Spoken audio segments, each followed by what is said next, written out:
Essa minha trajetória profissional, ela é marcante na minha vida, não só no fato do trabalho, né, em si, né, mas pela forma com que ela enriqueceu a minha vida em todos os aspectos. Né.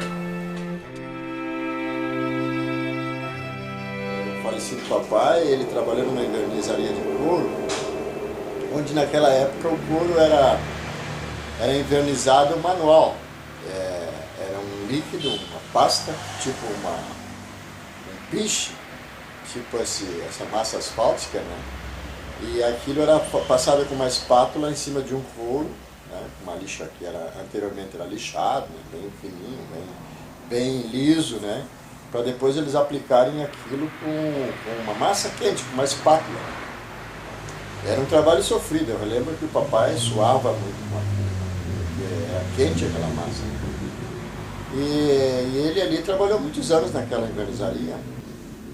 E até que, numa determinada época, ele se adoentou e aí não pôde mais trabalhar, se aposentou. E esse couro, depois de invernizado, ele era esticado nos quadros de madeira e exposto ao sol para secar. Então tinha um vasto campo onde ali eram colocados tipo 100, 200 couros a secar. E eles tinham que colocar isso no sol com muito cuidado para não cair nenhum inseto em cima. Então, antes deles colocarem no solo esse couro, eles tinham que deixar com que enxugasse um pouco aquele verniz dentro de um galpão que eles tinham, né? Aí quando enxugava, que não tinha mais risco do inseto grudar em cima do verniz, aí eles colocavam expostos ao sol para secar esse material. Na época não tinha essa... Hoje o couro é feito, o verniz hoje é feito numa cortina de tinta, né, no curtume, todo automatizado, o operador quase não toca no couro, toca para abastecer só a esteira, né, mas isso antigamente era tudo no braço. Assim que eu comecei a trabalhar com 11 anos. Tinha que ajudar no orçamento de casa. E a nossa casa era uma casinha muito gostosa de viver. E aí já comecei a trabalhar, porque na casa era assim, depois fazia o 5º ano primário, tinha que trabalhar. E aí eu lembro que a falecida mamãe era empregada doméstica numa casa onde o proprietário, os donos da casa, tinham uma fabriqueta nos fundos de casa. Uma fabriqueta que fazia sapatilhas, uma solinha de cromo que hoje nem se vê mais por aí, né? E era colada com uma cola que também não existe mais no mercado, era uma cola leitosa, essa cola. E o que a mãe fazia? Ela como empregada doméstica da casa, os filhos já tinham emprego garantido. Então todos os meus irmãos começaram a carreira dentro dessa fábrica. Era perto, né? Era só atravessar a rua, né? Era só atravessar a faixa, já estava na fábrica. Então a minha mãe ia para lá de manhã, né? Meus filhos já iam junto, né? Meus filhos trabalhavam na fábrica nos fundos, né? E a mãe ia para fazer a limpeza, a comida para o pessoal. E interessante que essa fábrica, Calçados Gardenia, e eu lembro que eu com 11 anos, imagina, eu vejo meu neto hoje que tem 11 anos, né? Eu vinha para casa todo sujo de cola, de tinta, né? Porque eu não tinha um controle das mãos, uma coordenação para fazer as coisas sem se sujar, né? Ainda era meio criança ainda com 11 anos. Né? E naquela época a gente não era registrado, mas a gente tinha que trabalhar, né? O governo não dava... se tinha normas de idade para começar a trabalhar, na época a gente não dava bola para isso. E aí, eu sei que depois que a gente passou por essa fabriqueta, eu cheguei aos 16, 17 anos, eu mudei de emprego. Eu fui trabalhar no Calçados Zeraide, era nos fundos da Igreja Católica. E aí eu me formei no ginásio ali. E quando eu me formei no ginásio, eu ainda estava trabalhando no Calçados Zeraide. E tinha um senhor, o seu Alzemiro.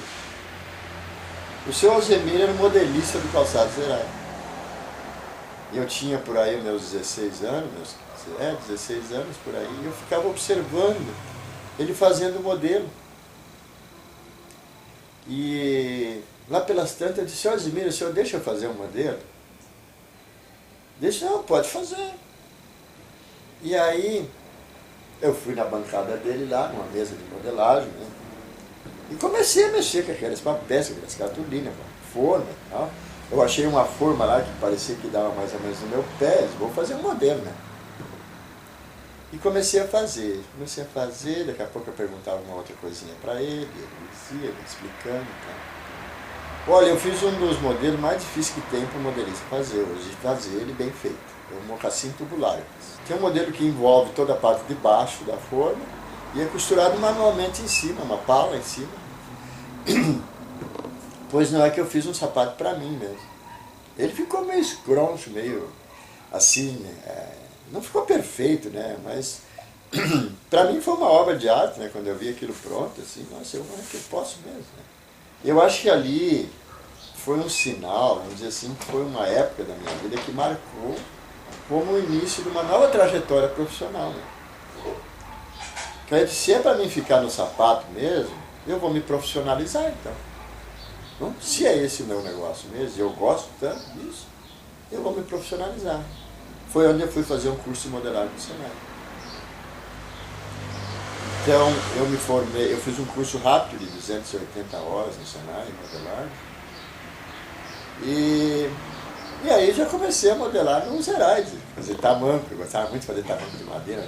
Então, a madeira não era tão cara quanto é hoje o tamanho de madeira já custa mais caro.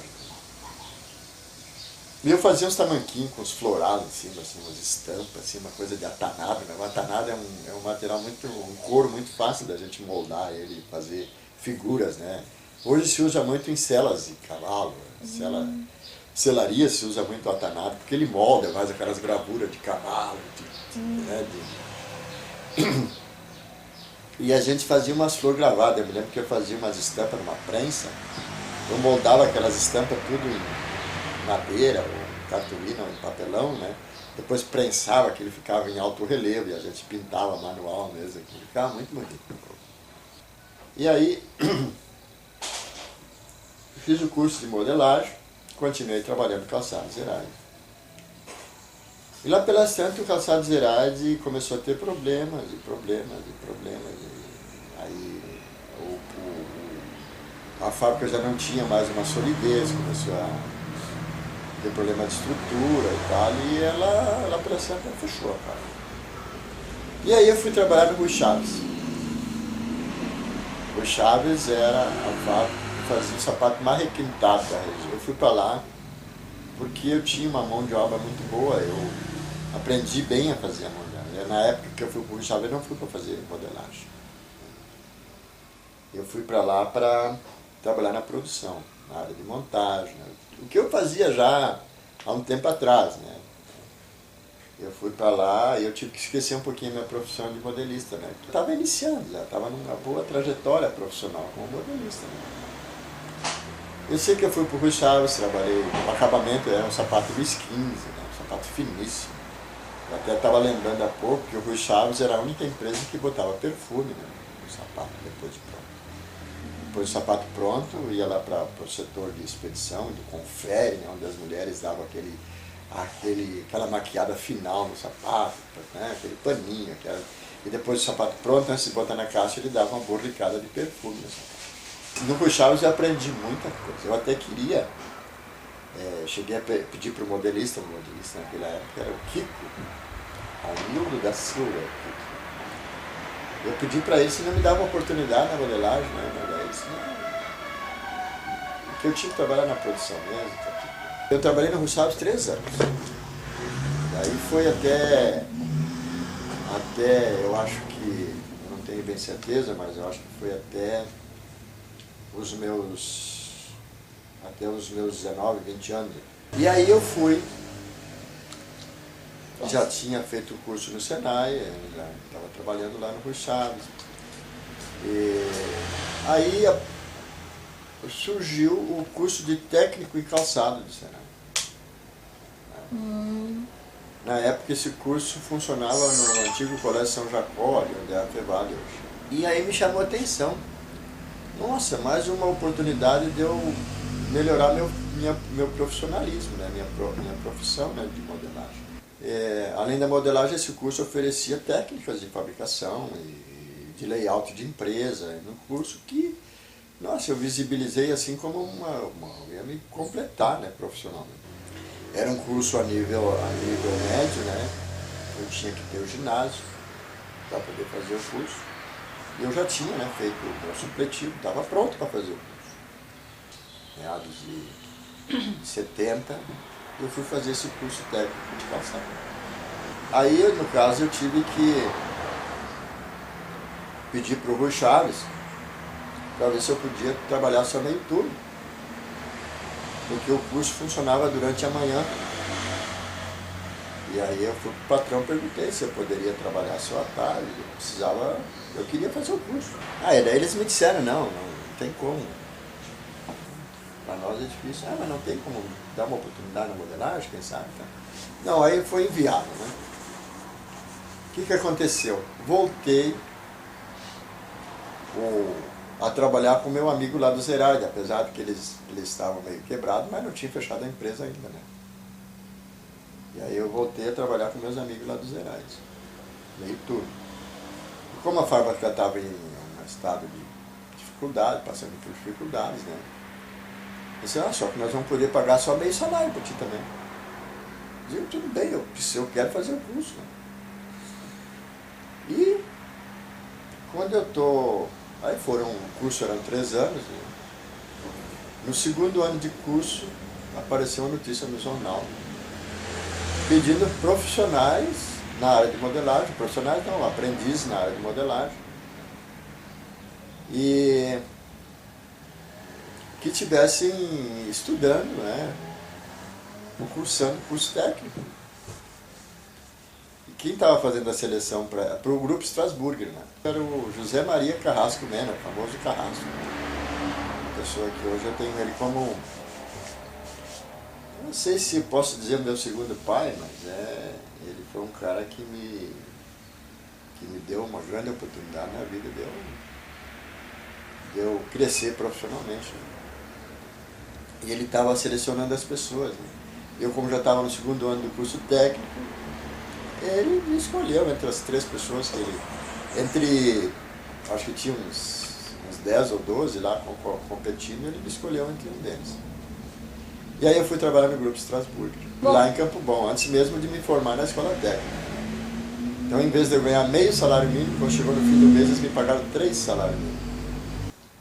Fui para o Grupo Strasburg. Então, eu lá trabalhei durante 3 anos. E eu até acredito que o Strasburger foi o responsável, o Grupo Strasburger, foi um dos grandes responsáveis pela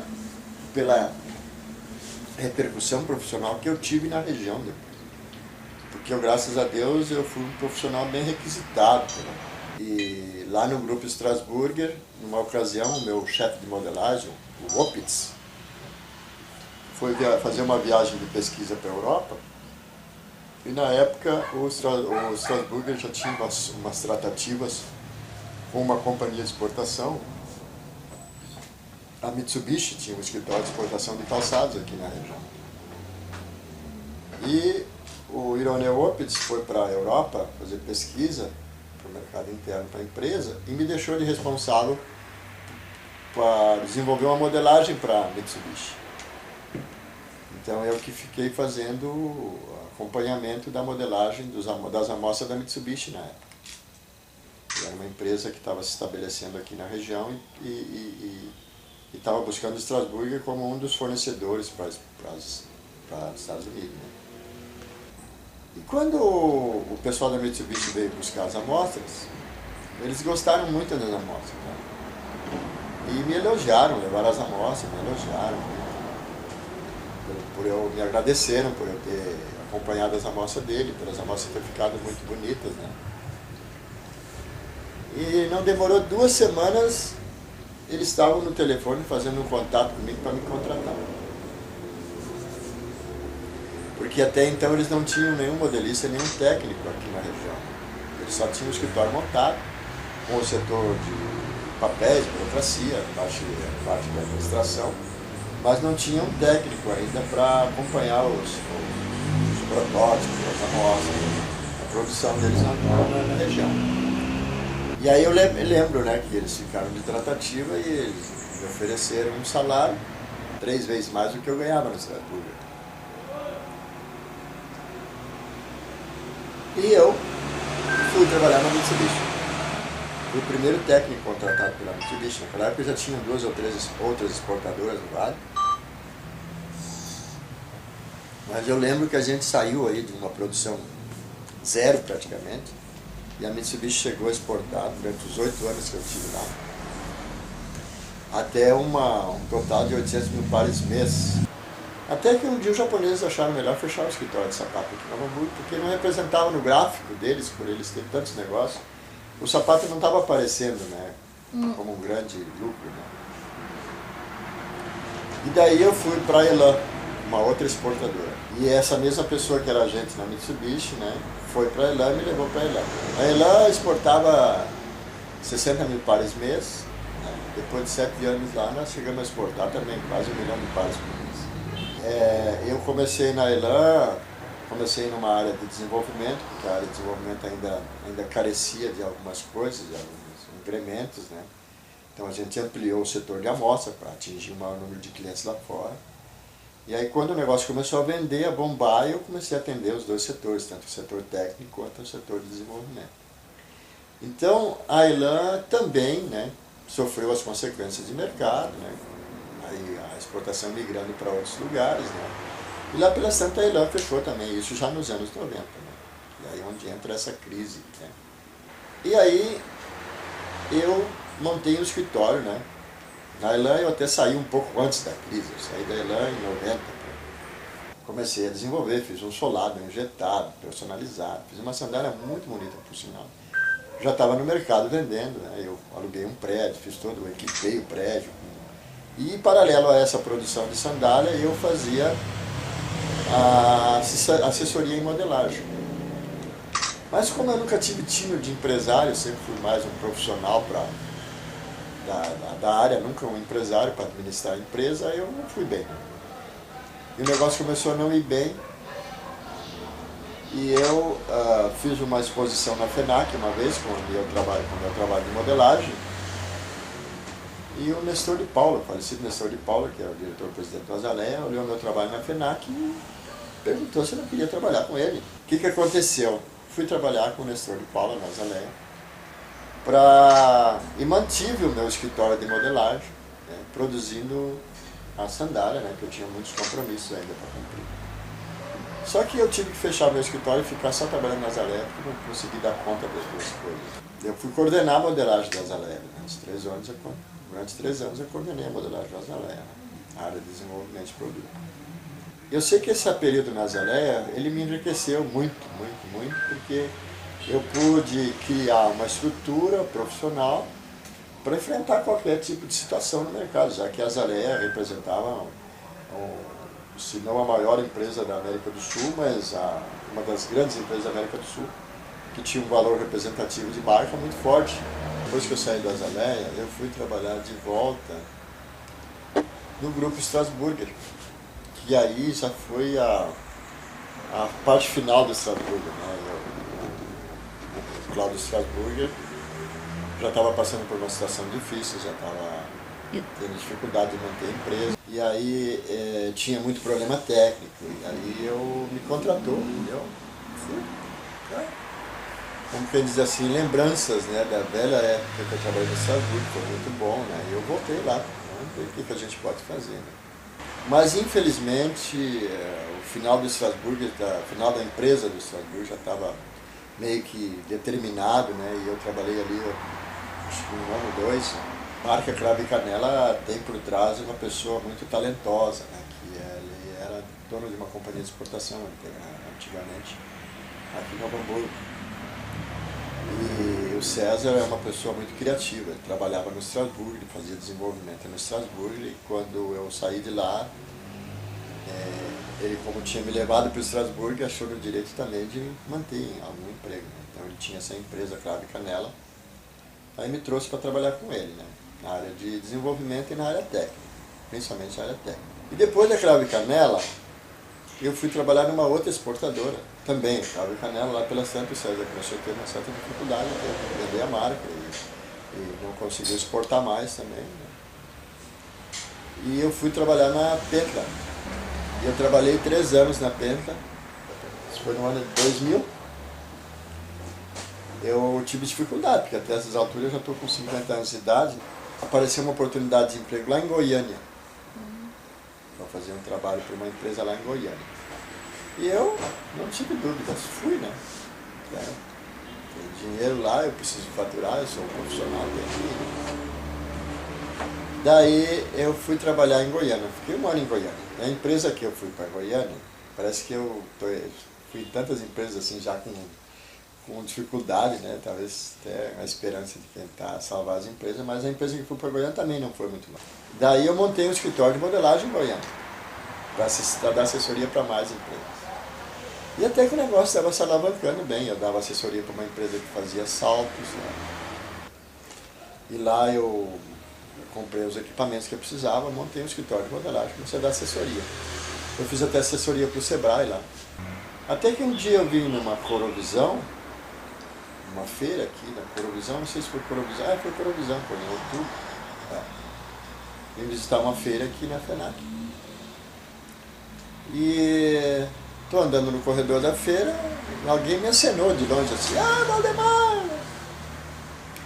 Daí eu cheguei perto, era um colega já aqui, conhecido de muitos anos aqui no Vale, né? O João Fernando Hatz.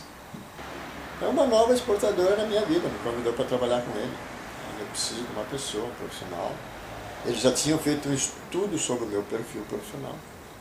E aí ele me convidou para trabalhar com ele. E eu não larguei tudo em Goiânia. Fiquei até o fim do ano, cumpri meus compromissos que eu tinha lá em Goiânia. E vim para trabalhar na Star. Na época fui trabalhar na fábrica de amostra da Star, lá em Canudos, no HG, onde fiquei 7 maravilhosos anos.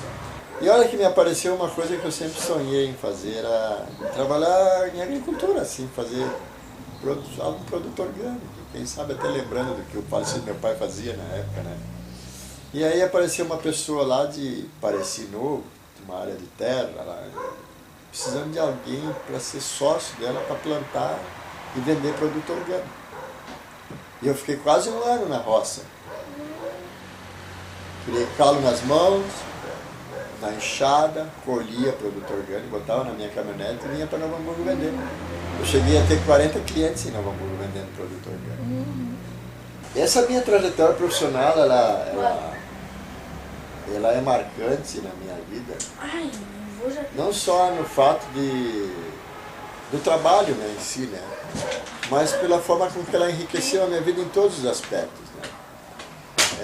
Porque eu, apesar de eu hoje estou já passei por 2 casamentos, estou no 3º, né, tenho filhos de 2 casamentos, uma família muito unida, os filhos estão sempre juntos, sempre. E eu compartilho essa família intensamente, né? Porque eu tenho uma relação muito estreita com os filhos, mas eu já tive, por envolvimento profissional, eu já me afastei muitas vezes da família. Para mim o trabalho era em primeiro lugar há uns anos atrás. Né? Então hoje eu reconheço que com toda essa trajetória eu consegui aprender também que o trabalho não está em primeiro lugar. Em primeiro lugar está a estrutura que a pessoa tem que ter para poder enfrentar todas as dificuldades que a vida pode oferecer. E o trabalho, ele automaticamente, se a gente tem responsabilidade, ele vai ter o seu espaço. Mas que a gente nunca pode deixar a família de lado, né, por causa do trabalho, tem que levar a família junto.